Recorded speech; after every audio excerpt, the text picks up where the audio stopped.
Each September, in school, the teacher would say, "Write an essay on how you spent the summer." Well, I've spent this summer writing this book, and doing a number of other things, too. My home and my office are combined on a high floor of a Manhattan apartment house that has a cheerful California feeling about it, even in the winter. I get the first rays of the morning sun rising over the East River, and, smog permitting, the last lovely colors of the sunset somewhere behind the Hudson. There are two small terraces where I try to keep some shrubbery going, and which my toy poodles adore, and I keep the rooms filled with plants and flowers. Even my dresses swarm with flowers. I can see such big chunks of sky that I know before the weather forecasters do whether my plane will be able to take off, if it's one of the many days of the year I'm leaving on another business trip. I have a bird's-eye view of the world here, and a bird's sense of freedom. I have the same sense of excitement about the next adventure that I had when I was 16, and I'm sure I'll never lose it. All my nostalgia is for tomorrow, not for any yesterdays. People are always asking me if there's anything I regret or would change. The answer is no. Not a thing. If I hadn't the pain, I wouldn't be me. And I like being me.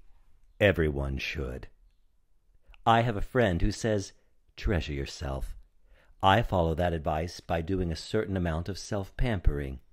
I surround myself with happy colors, yellow, coral, hot pink, and Mediterranean blues and greens. I persuaded myself that I hate the things that are bad for me. Fattening food, late nights, and loud and aggressive people head the list. I'm friends with myself, so I do things that are good for me.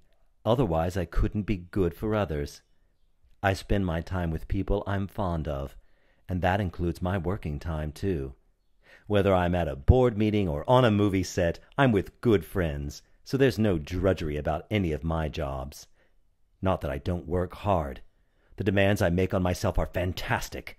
I expect perfection. I get it at rare moments, but they're too rare. Perhaps time is my only hang-up. I organize myself right down to the second because I'm greedy. Greedy to fill every minute of my days with all the things I want to accomplish. And for the future, I only want a small thing. 100 years more to act. Another 100 to learn to paint. 100 to become a writer. And still another century to get a formal education. Women are lucky, I think, because they can get so much more variety into their lives than most men can.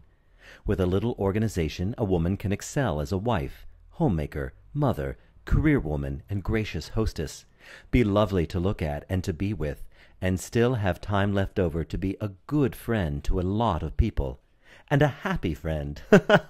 Of course, we all have our problems, but I don't inflict mine on my friends.